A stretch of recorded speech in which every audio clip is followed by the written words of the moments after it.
हालो हालो चेक हालो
हाय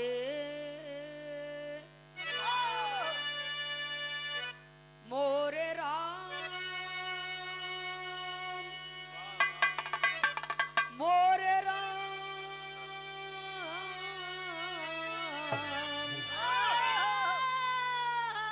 हे भोले जोगिया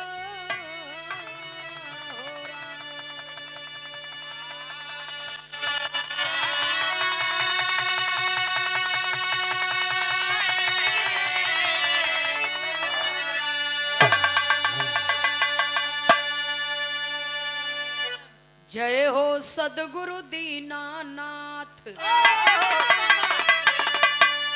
मात पिता का सिर पे हाथ साथ न छूटे प्रभु जी नैया कई दर पार।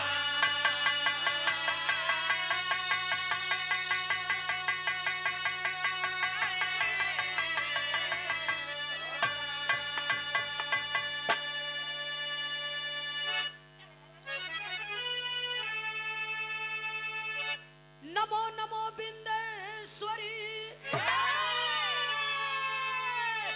नमो नमो जगदम्ब भक्ति जनों के काज हित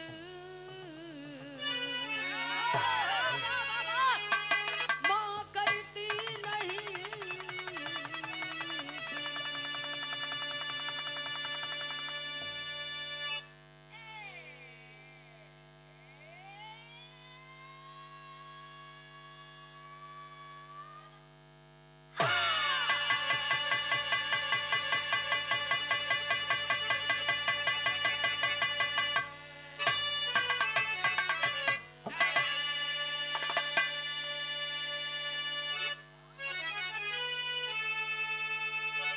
श्री गुरु चरण सरोज रज निज मन मुकुर सुधारी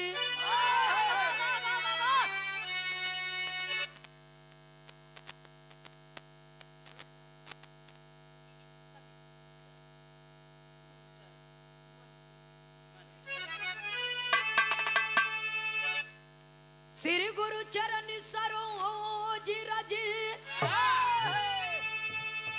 मन का भरम मिटाए पंचभूत के तन हृदय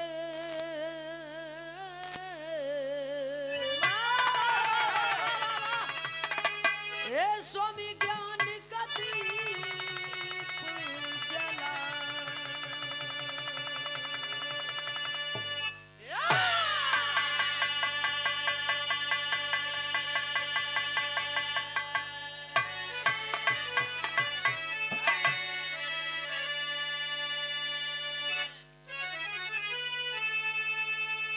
आया है सो जाएगा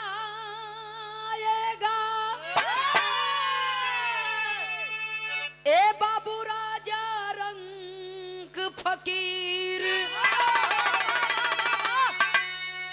कोई विमान पर चढ़ चला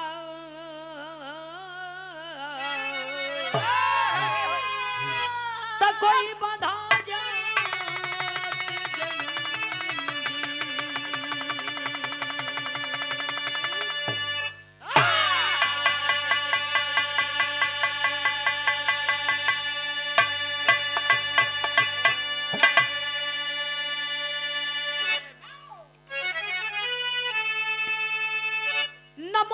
जन्मदाता हो मेरे विधाता। बनाता जो नाता लहू को नमामि। नमो तात पाता सहोदरी जो भ्राता। कहता सदा अपने कुल को नमामि। नमो अन्नदाता जीवन भर निभाता। अरे कमाता गिनाता न उस पितु को नमामि। नमो माँ की ममता में करुणा की समता। क्षमता न सागर में उस माँ को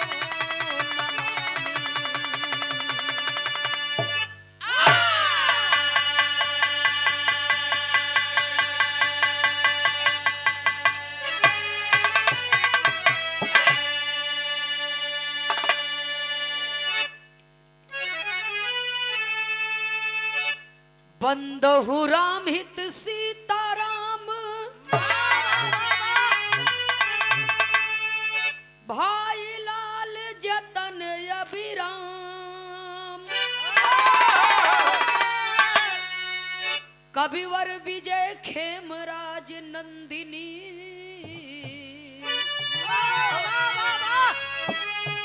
अरे सबको कर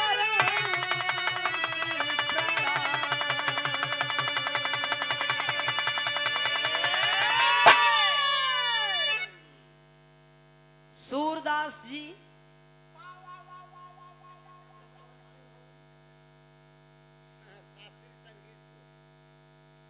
समय का अभाव है। जैसे देखे जैसे समझे वैसने काम कै लेवे के।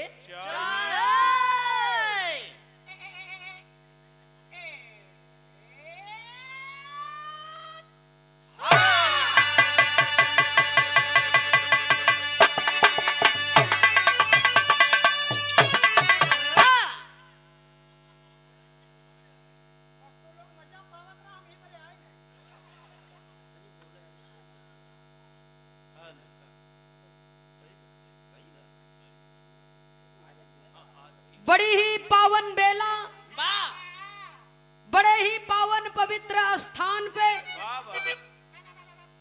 जनपद प्रतापगढ़ की ऐतिहासिक एवं धार्मिक धरती ग्राम सभा कलवारी की पावन धरती पर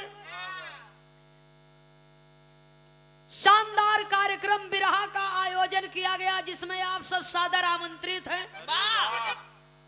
दूर दराज से चल करके आए हुए, ग्रामीण अंचल से चल करके आए हुए बिरहा जगत के पिता तुल्य बड़े बुजुर्गगण, भाइयों बंधुओं, बिरहा गीत संगीत का आनंद ले रही हमारी मातृ शक्तियां, पूजा योग्य माताएं, सम्मान योग्य बहनें, परमात्मा के फुलवारी के देश के कर्णधार नन्हे मुन्ने प्यारे बच्चों, माँ वसुंधरा की गोद में बैठे हुए बिरहा जगत के हृदय सम्राट श्रोता सज्जनों का एवं बगल के मंच पर विराजमान बिरहा जगत के बड़े ही जुझारू एवं शानदार कलाकार हमारे जनपद प्रयागराज की पावन धरती से श्री त्रिभुवन नाथ यादव एंड पार्टी जी को और हमारे आशीष यादव भैया जी जो आपके कुंडा प्रतापगढ़ की धरती से हैं, प्रयाग गंगा स्टूडियो के मलिकार महोदय ही नहीं बल्कि एक अच्छे कलाकार भी हैं, लोकगीत एवं बिरहा के एक शानदार कलाकार भी हैं, उदयमान कलाकार हैं और समाज के सम्मानित परम पूज्य परम श्रद्धेय स्वर्गीय पूज्य बाबू श्री राजा राम यादव जी की पुण्य तिथि पर प्रतिवर्ष की भांति इस वर्ष भी कार्यक्रम का आयोजन किया गया। बहुत बहुत आपके श्री चरणों में मैं सादर श्रद्धा सुमन समर्पित करती हूँ, श्रद्धांजलि समर्पित करती हूँ। पिताजी के आत्मा को परमात्मा स्वर्ग में उच्च स्थान प्रदान करे और पिताजी का यह आशीर्वाद परिवार पर बना रहे, ये कार्यक्रम सुचारू रूप से संपन्न हो और ये परिवार में धन धान्य से ये परिवार संपन्न रहे, प्रगति की ओर बढ़ता रहे, सामाजिक कार्यों में अग्रसर रहे।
बिरहा जगत के समस्त विद्वत जनों का, श्रोता सज्जनों का मैं गायिका कुमारी सुमित्रा नंदनी इलाहाबाद प्रयागराज की पावन सरजमी से बिरहा रंगमंच की ओर से, अपनी पार्टी की ओर से आप सभी श्रोता सज्जनों का हृदय की गहराइयों से हाथ जोड़ करके एक ही स्वर में हार्दिक स्वागत अभिनंदन वंदन करती हूँ। बहुत बहुत सादर नमन है और स्वागत की कड़ी में हम कलाकारों के अभिभावक बड़े भैया जी श्री कमलेश चंद्र यादव जी की पूजनीय माता जी, इस घर की सबसे बड़ी मालकिन और सबसे बड़ी मुखिया की ओर से ये सम्मान और आशीर्वाद आया है। पिताजी इस दुनिया में नहीं रहे, लेकिन आज इतना बड़ा भरा पूरा परिवार है। वो माँ की कोख धन्य हो गई जो उन्हें माई के कोख से हमारे कमलेश चंद भैया जैसा लायक सपूत जन्म लिए। आज पिताजी के याद में इतना बड़ा कार्यक्रम का आयोजन कर दिए। कहा जाता है होनहार बिरवान के होत चिकने पात, बाढ़े पूत पिता के घर में खेती उपजे अपने कर में। पूजनीय माता जी की ओर से और स्वर्गीय पूज्य बाबूजी के दोनों बहुओं की ओर से पुष्प की पंखुड़ियों में गुथा हुआ प्यार दुलार भरा हुआ स्नेह से सुसज्जित सुंदर पुष्पहार सादर 500 रुपया दे करके सम्मान किया गया, माता जी की ओर से, भाभियों की ओर से। बहुत बहुत आप सबको सादर नमन है।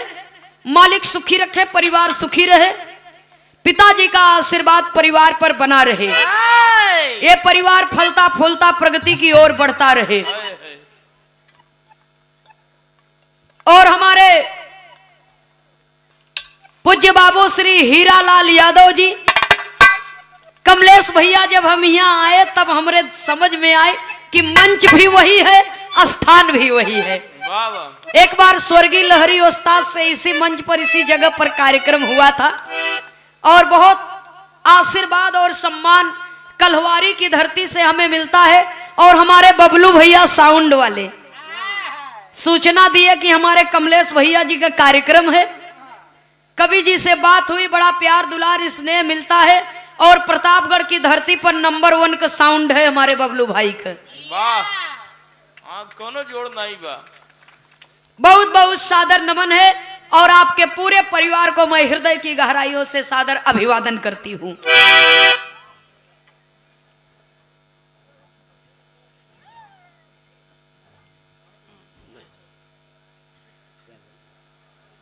माता रानी की एक भजन आपके बीच में प्रस्तुत है। मास्टर साहब कोनो गीत का लाइन बता क्या हुआ।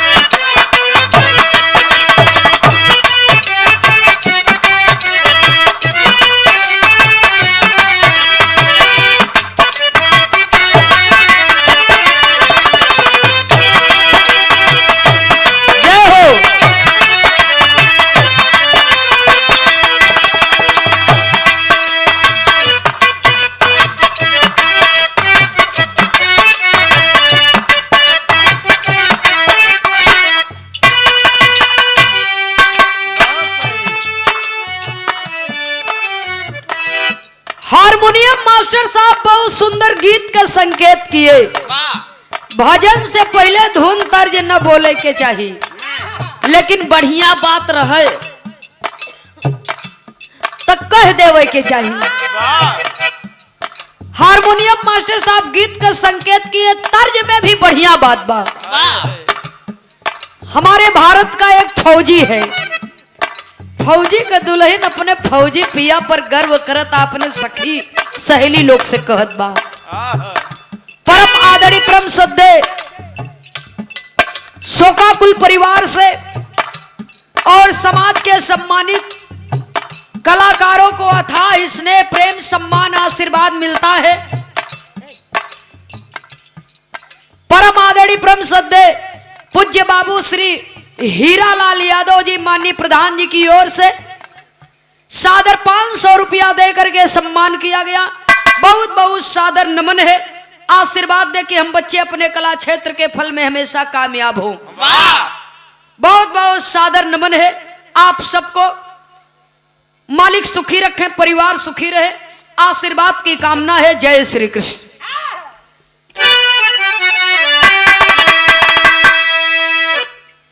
कहत बानी भारत के जननवा हो,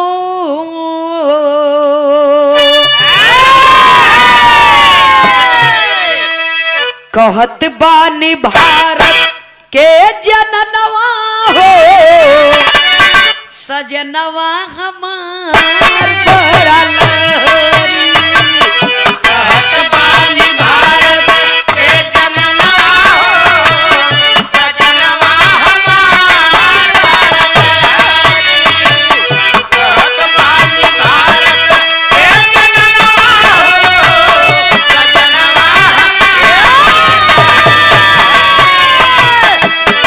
बानी भारत के जननवा हो, सजनवा हमार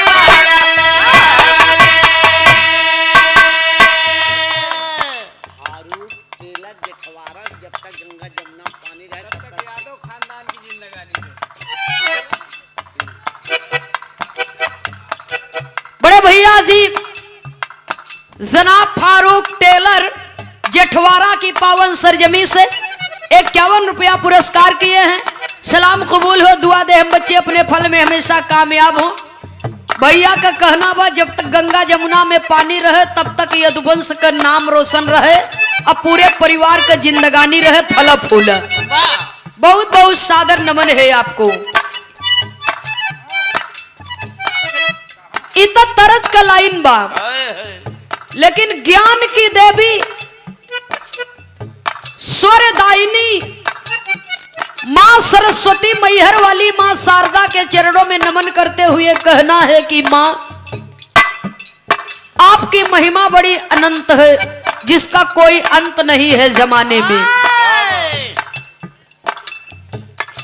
जगत जननी माता रानी के चरणों में नमन करते हुए, जन्मदायिनी माँ के चरणों में नमन करते हुए कहना है,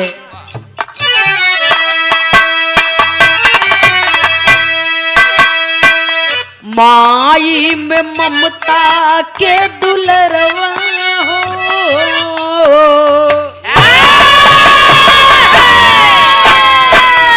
माई में ममता के दुलरवा हो, अचरवा ओढ़ा द जननी, माई में ममता के दुलरवा हो, अचरवा ओढ़ा द जननी, माई में ममता के दुलरवा हो, अचरवा ओढ़ा द जननी, माई में ममता के दुलरवा हो, अचरवा ओढ़ा द जननी। भैया Hemant glass and aluminium fabricator Jethwara post office के सामने प्रतापगढ़ रोड, प्रोपराइटर विनोद सरोज जी की ओर से सादर 51 रुपया देकर के सम्मान किया गया। बहुत बहुत सादर नमन है। मालिक का आशीर्वाद रोजी रोटी पर बनल रहे भैया। माँ से कहना है कि ये माँ आपके आशीर्वाद में ज्ञान और सत्य की ज्योति 24 घंटा जलती रहती है। जिसे भी उस ज्योति का प्रकाश मिला उसकी जिंदगी प्रकाशमय हो गई, उसका नाम युग युगांतर तक अमर हो गया। पहले बंद में कवि को संकेत करना पड़ा, कहना है बाबूजी,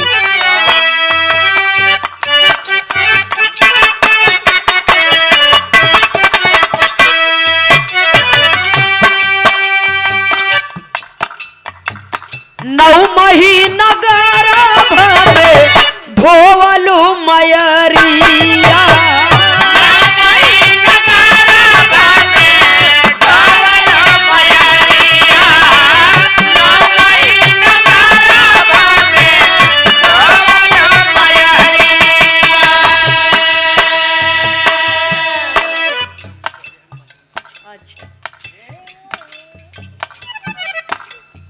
परम आदरणीय परम सद्य जनपद प्रतापगढ़ की धरती, गोपालापुर की धरती एक ऐसी धरती है जहां पर हमारा पूरा परिवार है। हमारे कुल खानदान के गुरु घराने के बड़े ही सम्मानित कलाकार एवं लेखक पूज्य मान्य श्री राम सुख यादव गोपालापुर की पावन सरजमी से कोटेदार भी हैं और हमारे गुरु घराने के बड़े सम्मानित कलाकार भी हैं। पूज्य गुरु जी की ओर से और आपके साथ में संगत कर रहे थे अपने जमाने के बड़े ही अपने फन के अच्छे फनकार परम आदरणीय श्रीमान सदाशिव यादव, ढोलक वादक एवं कोरस वादक दोनों, सादर 101 रुपया देकर के सम्मान किए गोपालापुर की पावन सरजमी से शिव मास्टर साहब की ओर से, पूज्य गुरु जी की ओर से बहुत बहुत आपके श्री चरणों में मैं प्रणाम करती हूँ, नमन करती हूँ। आशीर्वाद दे कि हम बच्चे अपने कला क्षेत्र के फल में हमेशा कामयाब हो। माँ से कहना है कि अय माँ आपकी महिमा बड़ी अनंत है, बड़ी ममतामयी हो आप। 9 महीना गर्भावा में धोवलू मयरिया,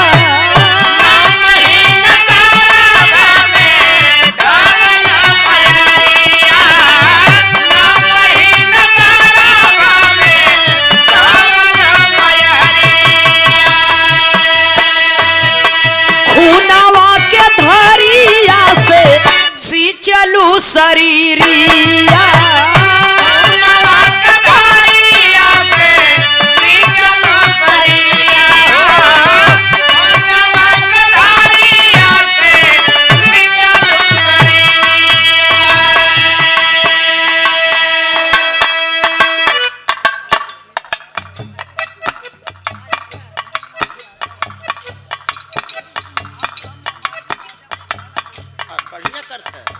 पूज्य बाबू श्री हीरालाल यादव जी के फुफ्फा जी हैं श्रीमान अमरनाथ यादव जी। कहा था इनकी बेटा तोहर बिरहा हम मोबाइली में बहुत सुनी थे। ये हमारा सौभाग्य है कि आप सब जैसे महापुरुषों का दर्शन मिल रहा है। सादर 101 रुपया दे करके सम्मान किया गया। बहुत बहुत आपको सादर नमन है।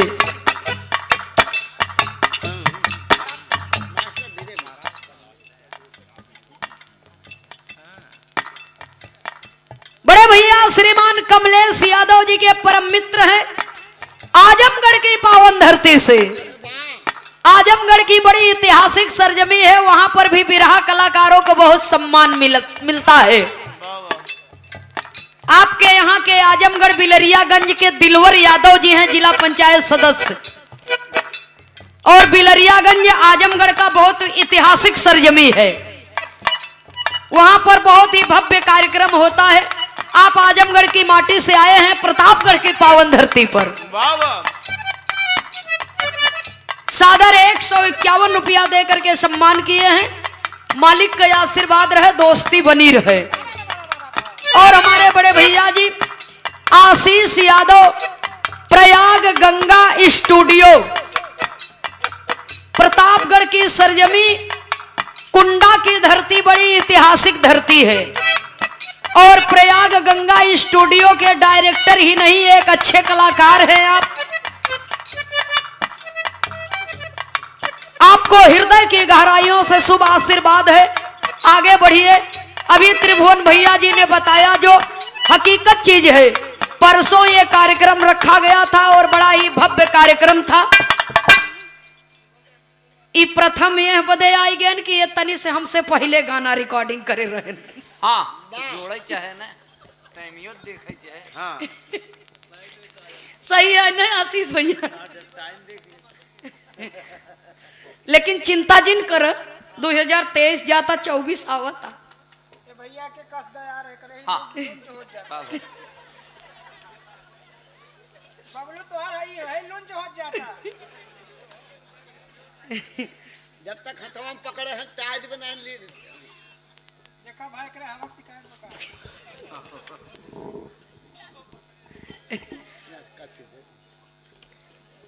एक प्रतिस्पर्धा है बाबूजी। बहुत सुंदर और बहुत साफ एकदम स्वच्छ रिकॉर्डिंग प्रयाग गंगा स्टूडियो की है। और आज तक कोई यूट्यूबर कोई स्टूडियो वाले ने ऐसा कार्यक्रम नहीं किया जैसा हमारे आशीष भैया ने किया। एक बार जोरदार तालियों के साथ में इनका हौसला बुलंद करेंगे। ये आपके प्रतापगढ़ की धरती के हैं। बहुत बहुत आपको शुभकामना है। हृदय की गहराइयों से आशीर्वाद मिले, तरक्की करिए, आगे बढ़िए। और हम लोगों का पूरा पूरा सहयोग आपके साथ में रहेगा। सुंदर पुष्पहार सादर 500 रुपया दे करके सम्मान किया गया। मालिक आपको सुखी रखे, माता सरस्वती आपको अपने काम में कामयाब बनाए। उपस्थित सकल पंच के श्री चरणों में सादर नमन, आशीर्वाद की कामना। जय श्री कृष्ण। कवि को संकेत करना पड़ा बाबूजी। अरे 9 महीना गर्भ में ढोवलू मयरिया, एक खूनवा के धारिया से सिंचलू शरीरिया।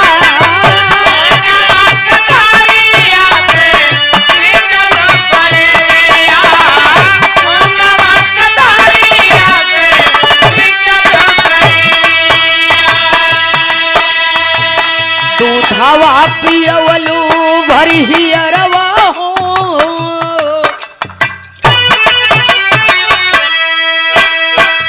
दूधवा पियवलू अचरवा ओढ़ा जननी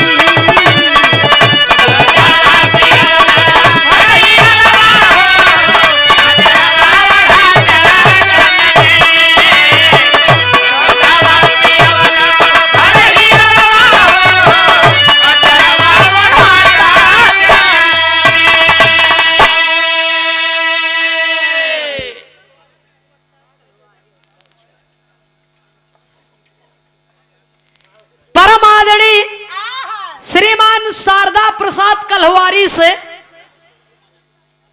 ये सादर 55 रुपए का पुरस्कार सम्मान आया है और मान्या माता जी के हाथों ये पुरस्कार आया है। बहुत बहुत आपको सादर नमन करती हूँ। सुनने वाले बाबूजी, माता बहन लोग, भैया बाबू जरा गौर करना। पहले बंद में लिखा गया 9 महीना गर्भ में ढोलू मयरिया, खुनवा के धरिया से सींचे शरीरिया। माँ, आपने 9 माह मुझे अपने गर्भ में रखा और दुनिया के तमाम कठिनाई, तमाम कष्ट, तमाम दुख सह करके आपने मुझे इस धरती पर जन्म दिया। तोहरो माई तोह पियाए रही हुई तू, लेकिन एहसान फरामोश है ना भैया हो।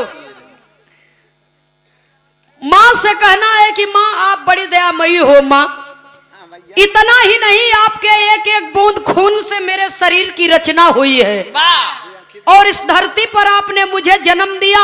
अपना सीना चीर करके अमृत रूपी दूध पिला करके मुझे जीवंत रखा। दूसरे बंद में कवि को संकेत करना पड़ा। श्रीमान जगदम्बा प्रसाद यादव एडवोकेट साहब, ग्राम कलहवारी की पावन धरती से सादर 50 रुपया दे करके सम्मान किए। बहुत बहुत सादर नमन है आपको।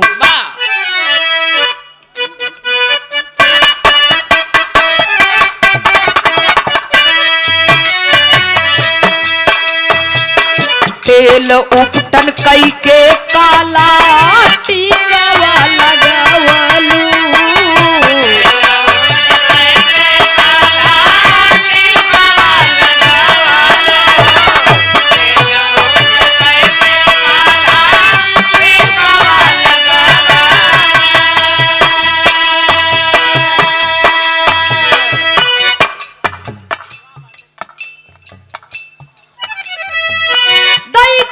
आशीर्वाद माई मोतिया लुटवलू, आशीर्वाद माई मोतिया लुटवलू, आशीर्वाद माई मोतिया लुटवलू।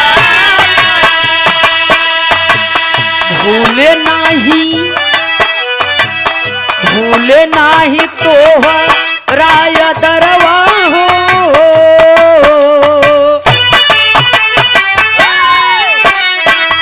भूले नाही तो राय दरवा हो, अचरवा ओढ़ा जननी, भूले नाही तो राय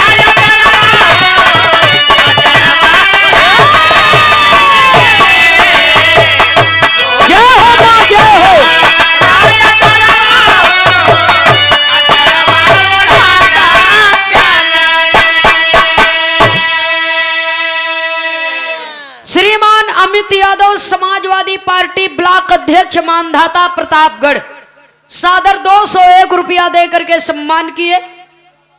समाजवादी गीत का फरमाइश से बहुत बहुत सादर नमन है। अवसर मिली तो वो गाय दिया जाई। अब ही श्रद्धांजलि का कार्यक्रम चलत बा। बहुत बहुत सादर नमन है, आशीर्वाद की कामना। जय हिंद, जय समाजवाद, जय श्री कृष्णा। बिरहा सुनने वाले बाबूजी, माता बहन लोग जरा गौर करिएगा। माई का वंदना जिंदगी भर करत रहबा न ओराई। कमलेश भैया एक ही लाइन में माँ की वंदना पूरी हो जाती है। केवल श्रद्धा से माँ शब्द कहना है और दिल से माँ की सेवा करनी है। आखिरी और अंतिम प्रमाण में गुरु घराने के परिचय के साथ में कवि को संकेत करना पड़ा। जन्मदायिनी माँ ने हमें जन्म दिया और तब हमें इस दुनिया की पहचान हुई। जन्मदायिनी माँ के चरणों में नमन करते हुए कहना है कि माँ, ये आपकी देन है कि हमने जगत जननी को जाना।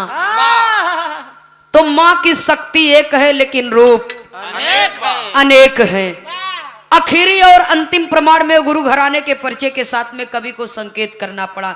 भजन का लय बदल गया मास्टर साहब।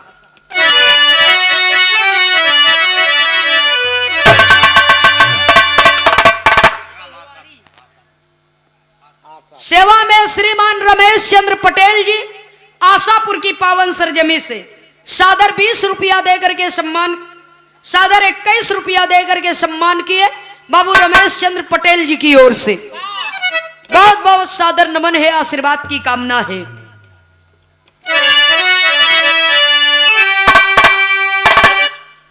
हाय नयनवा में राम बसी गए, रामा रामा रामा रामा अरे मोरे रामा, नयनवा में राम बसी गए।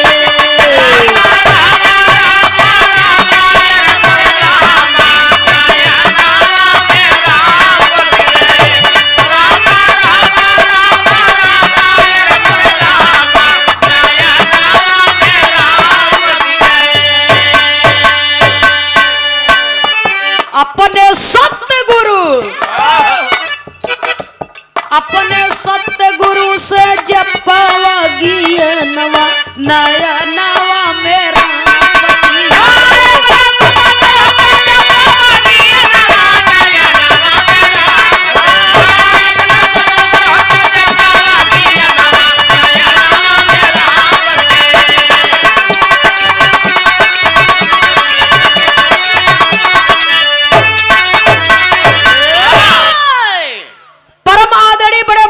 श्री कमलेश यादव जी के साले साहब बड़े भैया श्री सुभाष यादव जी की ओर से सुंदर पुष्पहार सादर 201 रुपया देकर के सम्मान किया गया। बहुत बहुत आपको सादर नमन है।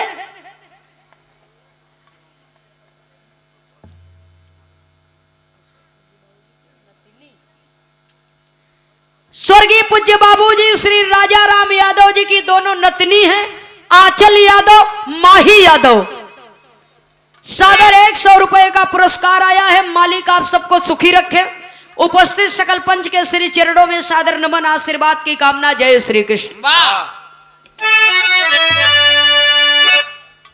सदगुरु में शक्ति बाटई,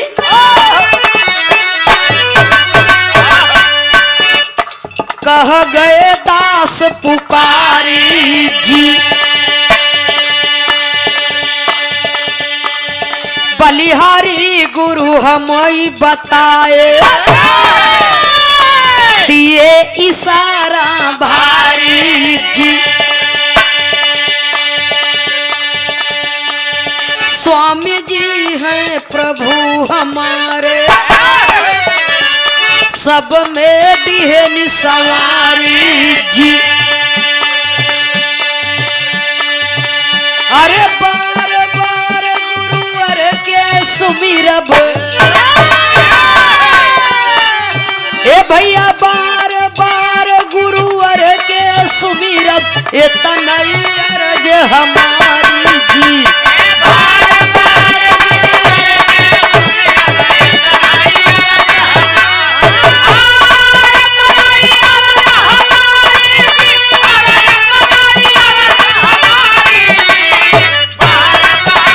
जय हो मालिक, जय हो, आपकी जय हो।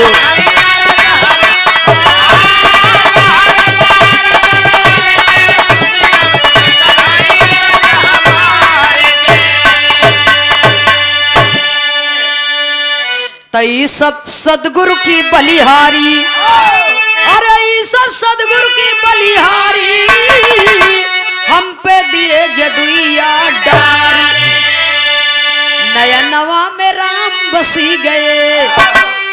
स्वर्गीय बाबा राम कैलाश के हरदम सदगुरु पर धियनवा, नयनवा में राम बसी गए।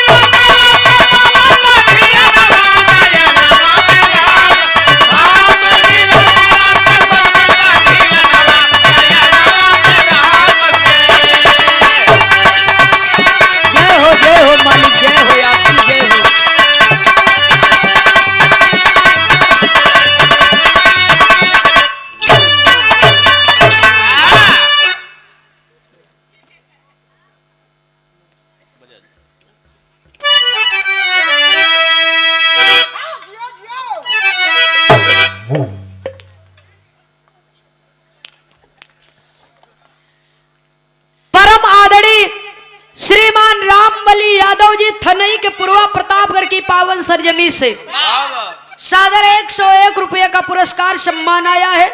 बहुत बहुत आपको सादर नमन है और माननीय माता जी को बहुत बहुत सादर नमन है।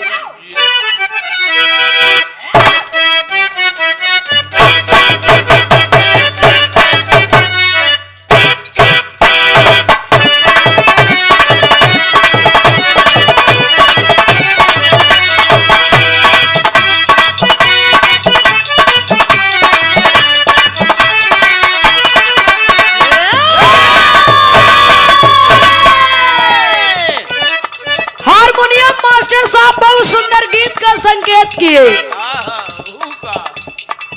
सोरह कला अवतारी मुरली मनोहर भगवान श्री कृष्ण कन्हैया जी के बाल्य अवस्था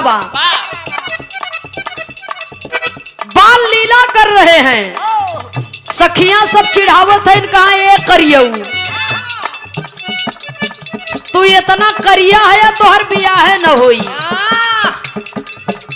जब इतना बात सुनत है भगवान कन्हैया खाली वो मंद मंद मुस्कियात है, कुछ बोलत नहीं है। क्या प्रेम था सांवले सलोने श्री कृष्ण जी के। सखियां कहत हैं कि तू इतना करिया है तो हर बियाह न होई। चिढ़ाए के सखी लोग कहत का है, अरे हमारा सावर रंग मन नहीं भावे, ए हो सांवरिया।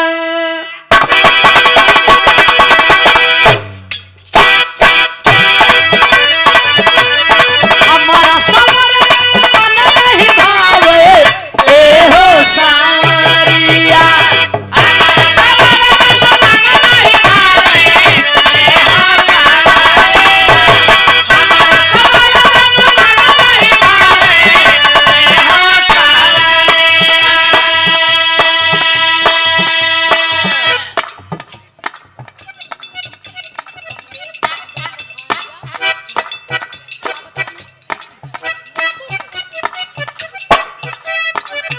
भैया बड़े भैया कमलेश यादव जी के भांजा मोटूक यादव जी की ओर से सादर 100 रुपए का पुरस्कार आया है।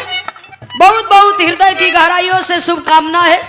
मालिक सुखी रखें आपको। उपस्थित सकल पंच के श्री चरणों में सादर नमन है।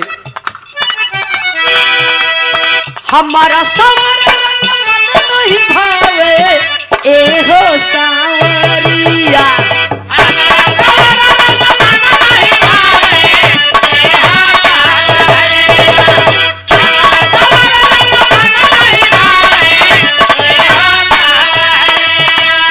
हमारा सावर रंग मन नहीं भावे, ए हो सांवरिया।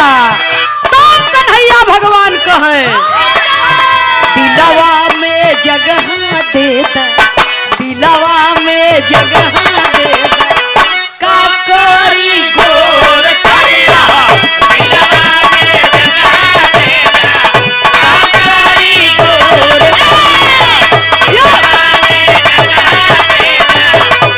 करी गोर करिया।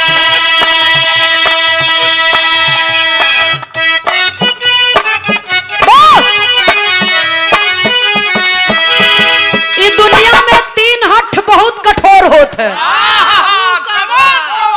राजहट, बालहट, तिरिया हट।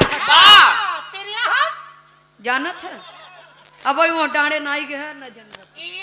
हम क्रिया खाए।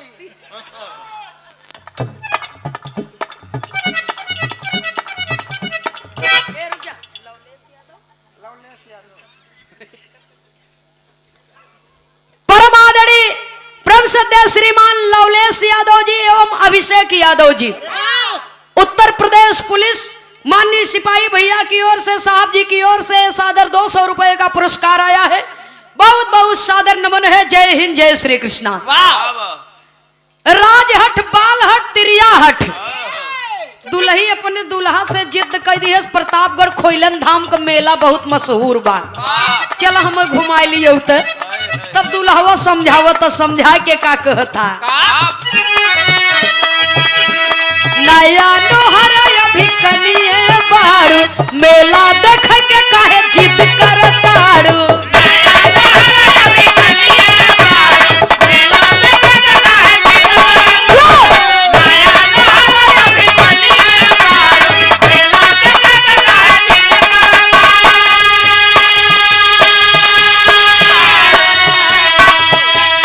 नया नोहर अभी कनिए बाड़ू मेला देख के काहे जिद करताड़ू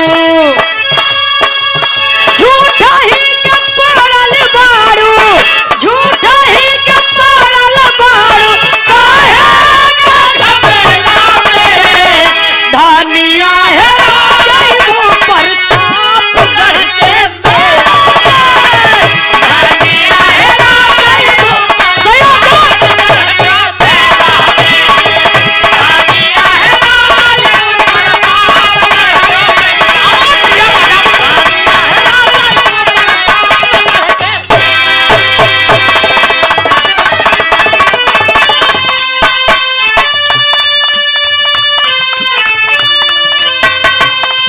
अरे का करबा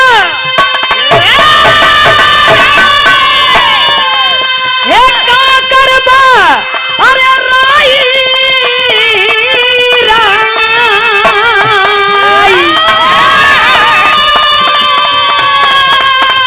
हे का करबा ओ राई राई अरे पाई पाई जोड़ के उड़ जाई सुगनवा एक दिन उड़ जाई सुगनवा एक दिन पिजड़वा के छोड़ के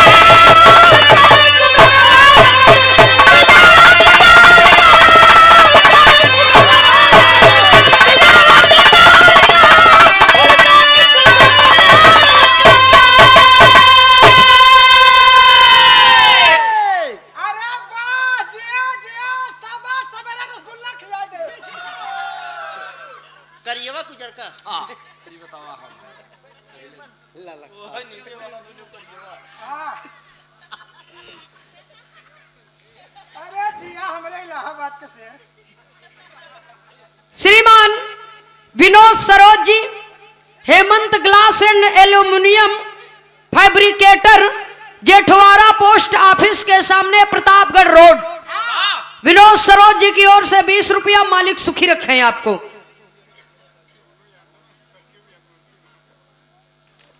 अच्छा सचिव यदुवंशी महासभा से बड़े भैया जी मोनू यादव जी की ओर से सादर 51 रुपया पुरस्कार आया है सम्मान आया है बहुत बहुत सादर नमन जय श्री कृष्ण।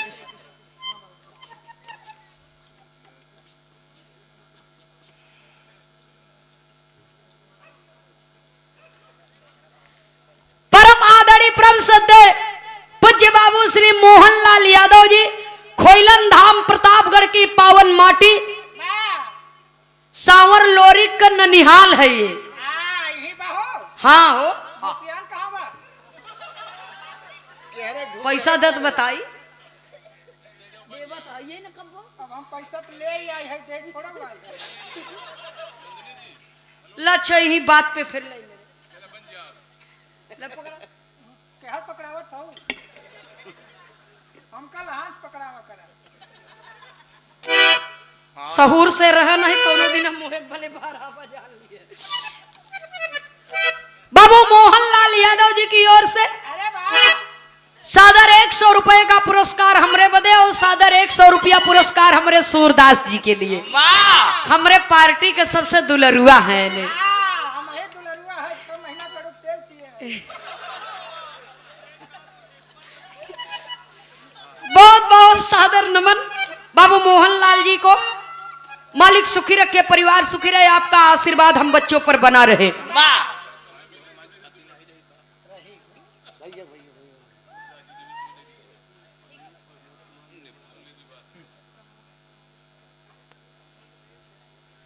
पूज्य बाबू श्री प्रमोद कुमार निर्मल जी आशापुर की पावन सरजमी से सादर 100 रुपया दे करके सम्मान किया गया।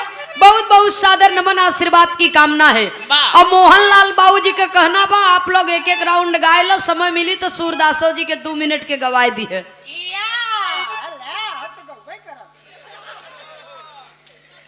बहुत बहुत सादर नमन। जय श्री कृष्ण। वाह का करबा राई राई पाई पाई जोड़ के उड़ जाई सुगनवा एक दिन पिजड़वा के। छोड़ के बहुत सुंदर लोकगीत आप लोगों ने सुना। एक छोटी सी गीत इधर से भी आप लोग के बीच में प्रस्तुत है।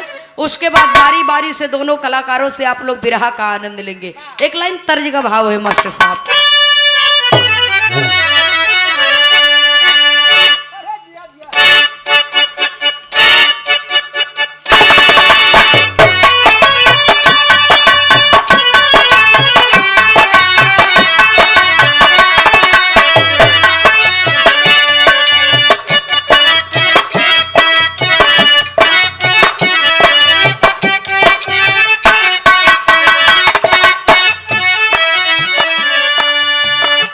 तर्ज बड़ी पुरान बा। पुराना चित्त बढ़िया होता पुरान चीज कभो पुरान नहीं हो सूरदास जी। या जब पुरान होत है तब नया पुरान होत है। या खाली देमिस बची रहे बस। तोहरे जैसन किसान रहित का करे बचाया पाए। भैया हो रोज खखला के हारमोनियम मास्टर साहब गीत का संकेत किए।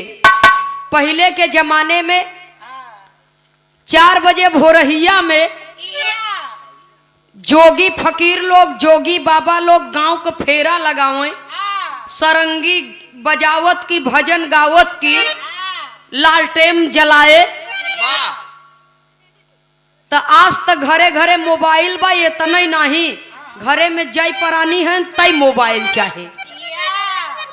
तो मोबाइल फोन के आगे बाबूजी जो पुरानी विधियां थी, पुरानी चीजें थी, आज के समय में जो आज के लड़का पैदा होता है वो जनबई न करही आवे वाले समय में कि गुड़ कैसे बनत रहा, सेतुआ का होत रहा।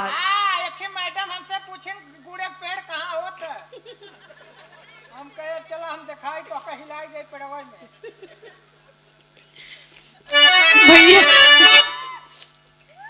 तो ये सब समय का अभाव है, लोगन के ऊपर युग का प्रभाव है। तो 4 बजे भोररिया में एक थी जोगी बाबा सरंगी बजावत की भजन गावत की गांव में फेरा लगावत की आगे बढ़ गए। एक थी ननद भौजाई भोरहिया में जाता पर आटा पीसत है। तो भौजैया गेहूं पीसत है बाबूजी। भौजैया ननदिया से कहता कि जब ये जोगिया गावत इतना नगद बा तो होए कितना नीक। तब वह भौजैया ननदिया से कहे रही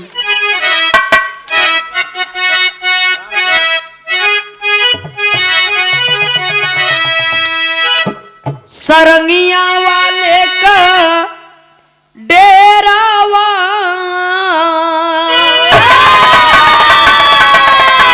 सरंगिया वाले का डेरावा।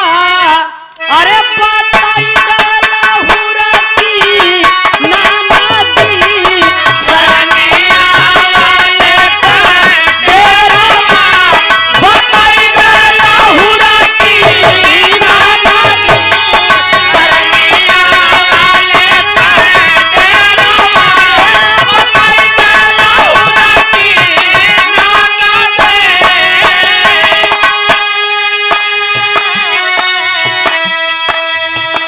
लेकिन गाना के अंदर कवि को संकेत करना पड़ा। सैया के आई है धावनवा,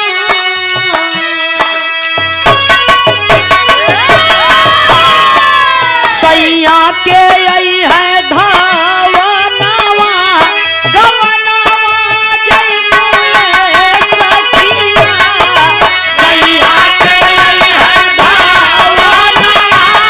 गवनवा जय मोरे सखिया। सैया के आई है धावनवा। गवनवा जय मोरे सखिया।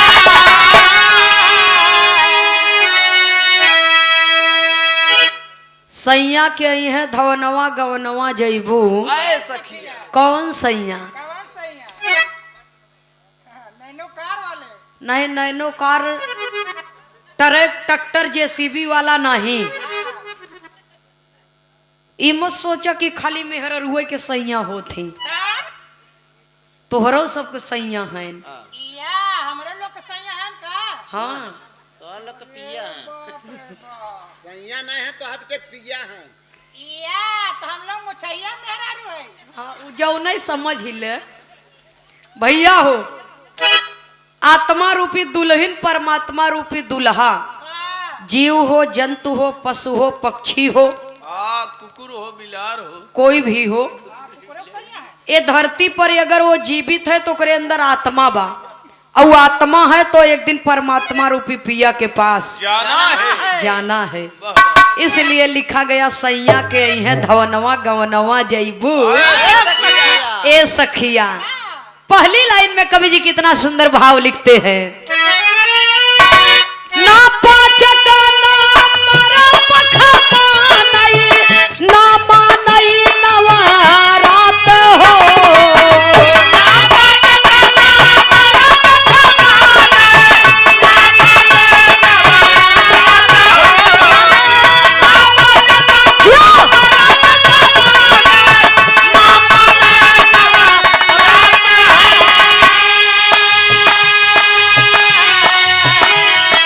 लगी है ना ये कौबा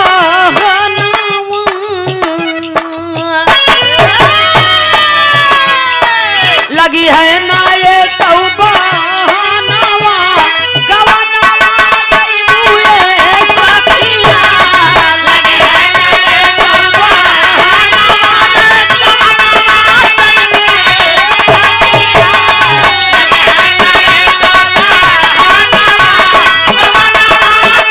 ए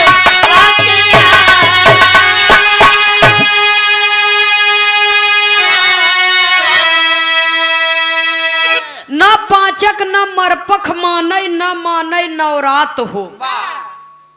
एक साधारण लड़की की विदाई बा अगर तो लड़का परदेश बा और दुल्हन ओकर नैहरे बा। बुढ़िया बहुत जोर बीमार बा, बुढ़ऊ से कहे जाए कि अपन पतोहिया लिया उत बुढ़वा कहे मरपख लगा बा, तोर दिमाग खराब बा कि वो अपन बहन बिटिया मरपखे में विदा करे। बुढ़ियावा कहे मर जाब तब का करब मरपख लैकी जाता लिया ये तो पतोहिया के मुहवा दिखाई देते। अच्छा बुढ़ऊ दादा गए बोलावे बदे, सांझ के टाइम में समधी समधी दोनों जने भोजन करत हैं। लड़का वाला बाप लड़की वाले बाप से बोलत बा भैया विदैया कह दी है सब रह रहे तनी लिया के चल जा, बुढ़िया घरे बीमार बा कोई पानी दाना देवैया नहीं बा। समधियऊ कहत हन कहे भैया विदैया करबा, कहे कहे भैया विदैया करबा, कहे लड़किया वाला बाप सोचता समधियवा न हाँ करता न नाही करता, खाली हूँ करता। हूँ का मतलब का समझी हम।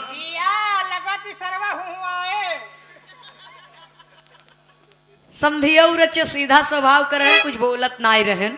समधिनिया एक पल्ला के वाड़ी उठंगाई के वहीं भीतर से बोलता कहे कह दे लवट जाए मरपख लाग बिट्टी के विदाई ना होए। लेकिन जब वो परमात्मा रूपी पिया के परवाना आ जाए तो ये धरती के कोई महतारी बाप के दिल में इतनी बड़ी हिम्मत नहीं बा कि कोई कह दे कि लवट जा मरपख लाग विदाई ना होए। अगली लाइन में कहना है बाबूजी, कितना बढ़िया भाव कवि लिखते हैं। अरे हित मित हेली मेली रोई है पिता यरु मात हो।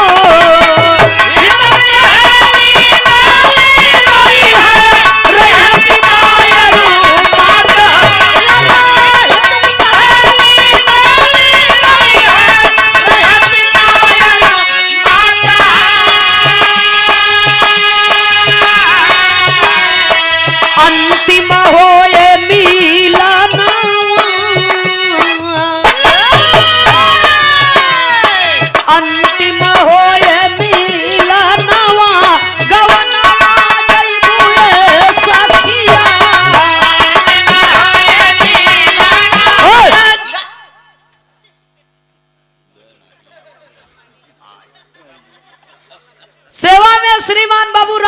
विनोद गुप्ता जी कलवारी की धरती से सादर 50 रुपया पुरस्कार देकर के सम्मान किए हैं। बहुत बहुत सादर नमन है। हित मित हेली मेली रोई है पिता यरु मात हो, अंतिम होए मिलनवा गवनवा जयबू। सुनने वाले बाबूजी, आज पिताजी स्वर्गीय बाबू राजा राम यादव जी की तस्वीर दरवाजे पर लगी है। ये संसार के हर माता पिता चाहे अमीर हो चाहे गरीब हो, अपने जीते जिंदगी भरपूर प्रयास करते हैं, मेहनत करते हैं कि हमारे जीते जिंदगी ही नहीं, हमारे मर जाने के बाद भी हमारे बच्चों को किसी चीज की कमी महसूस ना हो। कोई भी आवश्यकता पड़े तो अपने मेहनत से कमाई खा सकें। हमारी गृहस्थी इतना मजबूत हो कि केहू और के सामने हाथ फैलावे की जरूरत न पड़े। सुनने वाले श्रोता सज्जनों, आज बहू बेटी मतारी पूरा नात बात रिश्तेदार ये दरवाजे पर जुटे हैं पिताजी की याद में। पिताजी ये दुनिया से चले गए बाबूजी, अब वो चेहरा का दीदार और दर्शन न होए। जब होए तो खाली फोटो में होए, तस्वीर में होए। अंतिम होए मिलनवा गवनवा जयबू। ए सखिया कभी को संकेत करना पड़ा, कहना है। आँख में काजल माथा में बिंदिया, मिसी जड़ल बा दांत हो।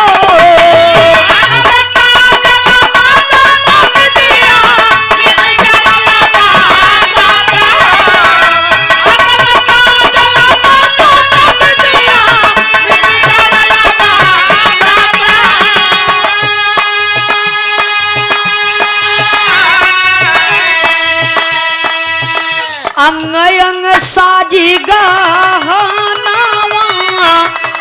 अरे गवनवा जयबू सखिया। सुनने वाले बाबूजी, माता पिता बेटी बेटा सगा बहन भाई केहू न गयल न केहू को कोई, ऐसन बनल बाटे इतिहास सब छोड़ के यही बाबू चला गईले स्वर्गवास सब छोड़ के यही। जब ये लाश के लोग लेके जाए लगत ही शमशान घाट के तरफ, तो जियरा इतनी जल्दी छोड़े नहीं चाहते। हकीकत चीज है। यहाँ बदे कि जियरा सोचे था कि हम ये ठठरी के संगे सुख दुख सहे है, जाड़ा गर्मी बरसात झेले है। पैसा धरे है तने जाए तो बताए जाए।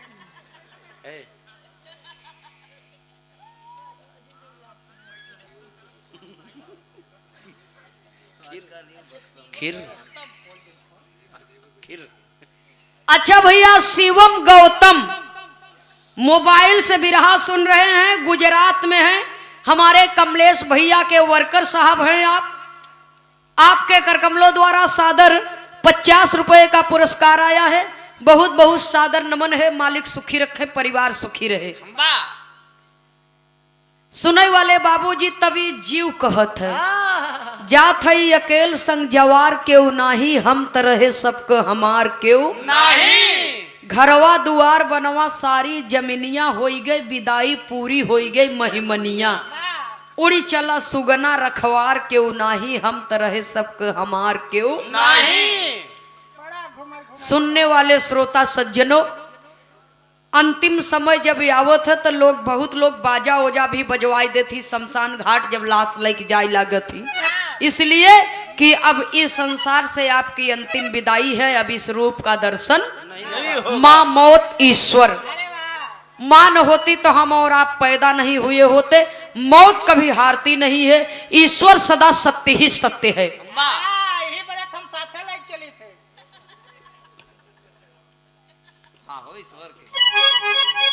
ऐसन बनाने मास्टर तू अंत से बोलत है। हमारी स्वर्थ हमरे साथ है। ये दूसरे जगह से हैं बदे बोलत हैं कि हमरे बब्बा हैं कोरस बोलत हैं ईश्वर चंद यादव। तो इनकर शरीर टोय के देख के कहत है कि हम ईश्वर संगे लेके चली थे, लेकिन असली ईश्वर तो ईश्वरों के कंठ में बा। ईश्वर जौने दिन ईश्वर खत्म हुए वह दिन, इसलिए कवि को संकेत करना पड़ा बाबूजी। माटी का चोला बोला न बोला, जब तक श्वासा ब तब तक आशा ब, जौने दिन श्वासा खत्म हो दिन आशा खत्म, आज बा कालिक पता नहीं बा।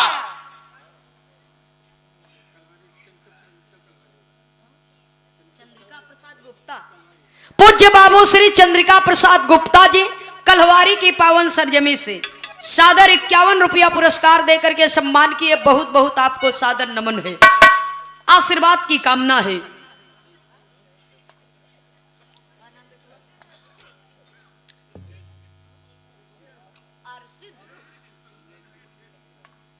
अच्छा, हमारे बड़े भैया कमलेश यादव जी के भांजे हैं अर्षित यादव जी की ओर से सादर 100 रुपए का पुरस्कार आया है। पढ़े लिखे इनका भविष्य उज्जवल हो, आगे बढ़े, जीवन में अच्छा कार्य करे, अपने माता पिता कुल खानदान का नाम रोशन करे। आखिरी लाइन में गुरु घराने के परिचय के साथ में कवि को संकेत करना पड़ा बाबूजी, जब उस समय आ जाए तो एक दिन सबके जाय की पड़े, चाहे आप सब हो चाहे नंदनी हो, अपने अपने समय से, क्योंकि ये धरती एक रंग मंच है, जौने दिन जेकर किरदार खत्म हो जाए वो दिन वो चला जाए बाबूजी।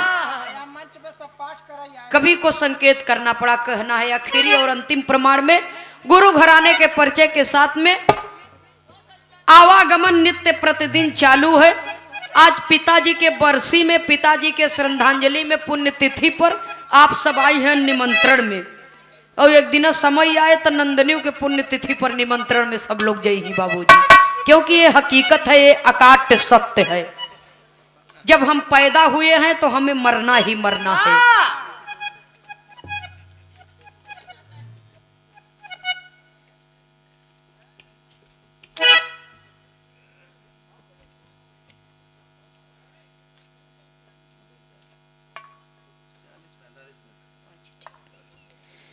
पूज्य बड़े भैया जी श्री कमलेश यादव जी के कर कमलों द्वारा सुंदर पुष्पहार सादर 200 रुपया दे करके सम्मान किए।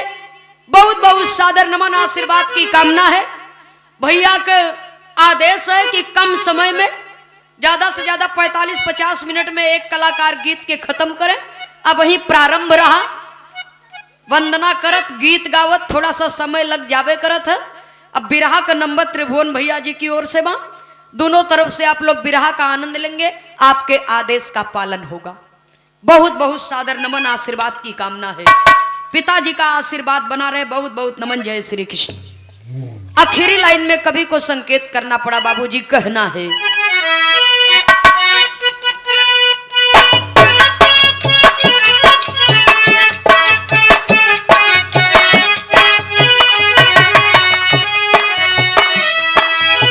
सीताराम ही तो गुरु मिली है, तब बनी है कुछ बात हो। सीताराम ही तो गुरु मिली है, तब बनी है कुछ बात हो। सीताराम ही तो गुरु मिली है, तब बनी है कुछ बात हो।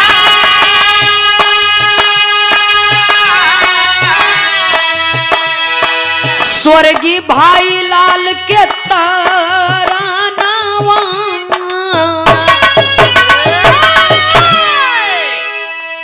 नंदनी खेमराज के तारा,